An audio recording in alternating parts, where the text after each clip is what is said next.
Well, if you just try to use any sort of standard marketing practice, people just look at the word mead and scratch their heads and move on. If you show them the word meadery, they really get confused.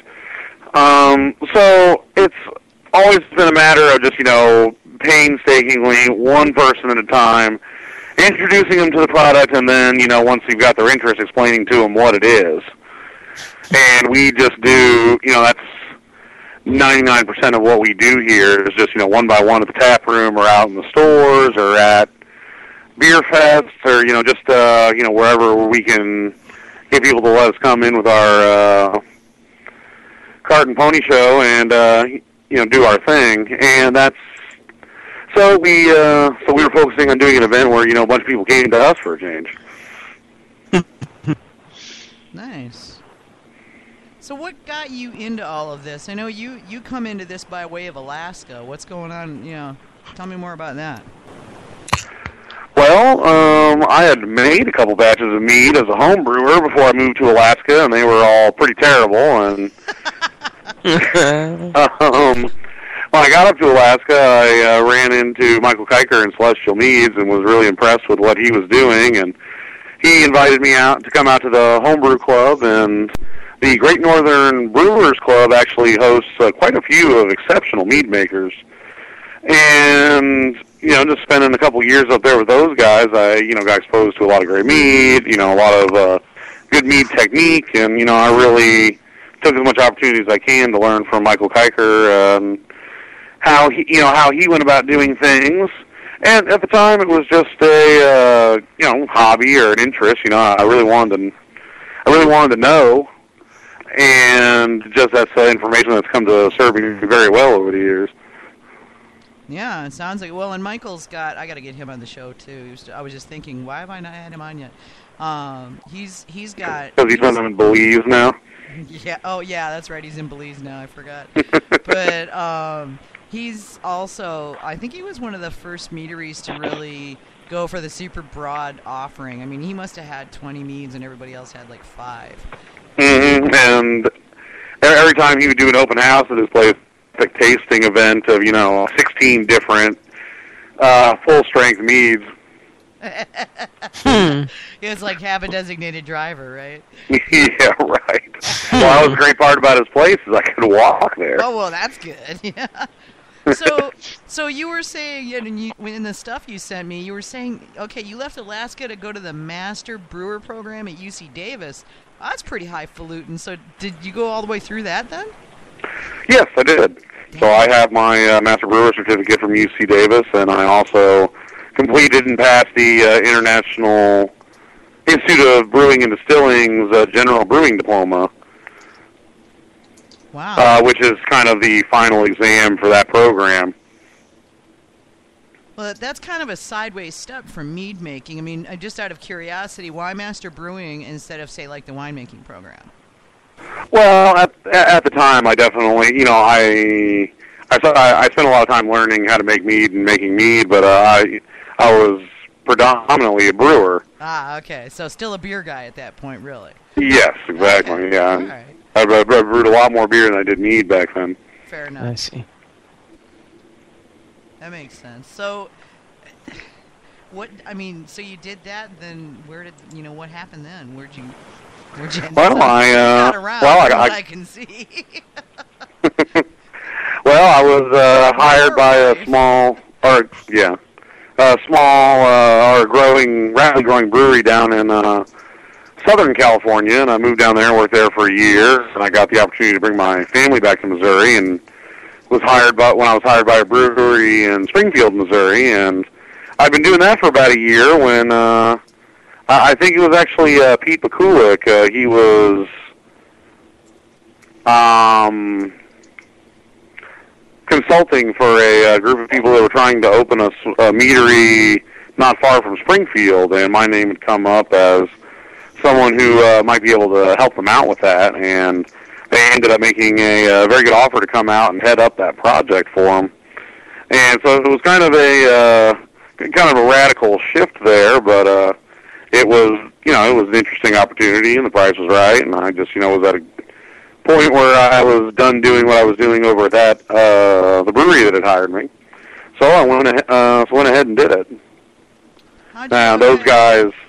How'd you hook up with Jhett and Andrew then?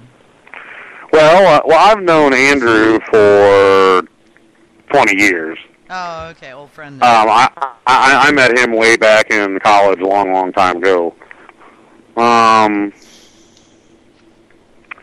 Jhett, I actually met at that meadery project that I hired onto in Rogersville, Missouri. Okay. Now, unfortunately, that project never did come to fruition, and after about a year, the owners ran into some personal and financial trouble and decided to close decided not to finish with the project, and Jhett was just one of the people that was really upset about that, and came with us to open this project. Ah, okay. So were you able to kind of pick up where they sort of set it down and move forward from there, or did you have to go all the way back to the beginning? We literally had to go back to the beginning, start a new company, build the whole building, actually. So yeah, no. When that happened, we literally went back to absolutely nothing. Had to find funding, get the LLC registered, start a trademark, all that fun stuff. So it was literally a whole nother year going back to the very beginning and starting it all over again. Oh, okay. Were you able to pick up any of their equipment or anything, or had they not gotten that far? A little bit of it. Well, at least there's that anyway. So. But, well, yeah. Yeah. So that. It's interesting because you kind of come at this from you almost sort of fell into the thing to a certain extent. It sounds like. Yeah, that's definitely one way to look at it. Well, circumstances and all of that kind of thing. So, is this a family affair too? Is your wife also involved? Yes.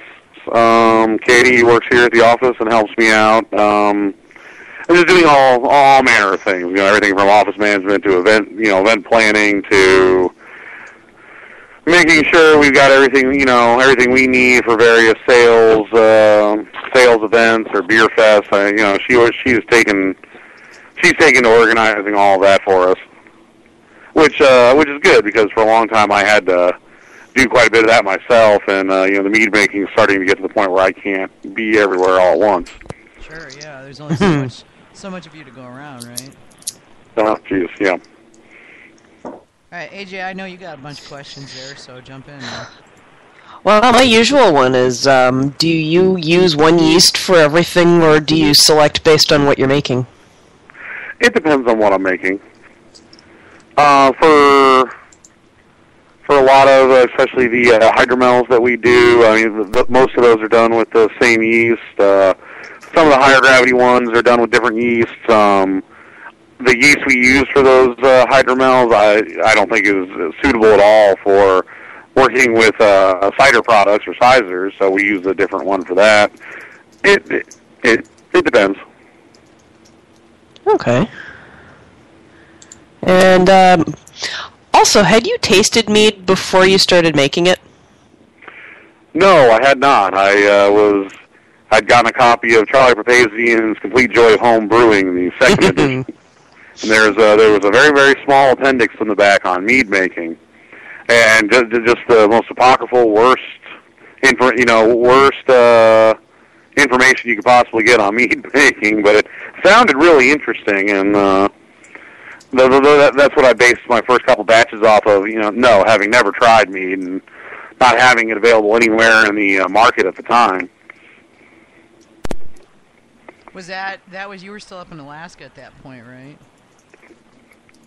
No, that was in Missouri That was at by that the time point. you got to Missouri at that point. Okay. I was going to say, because some of the early meaderies actually started up in Alaska. Celestial was out. He's been out there for a long time.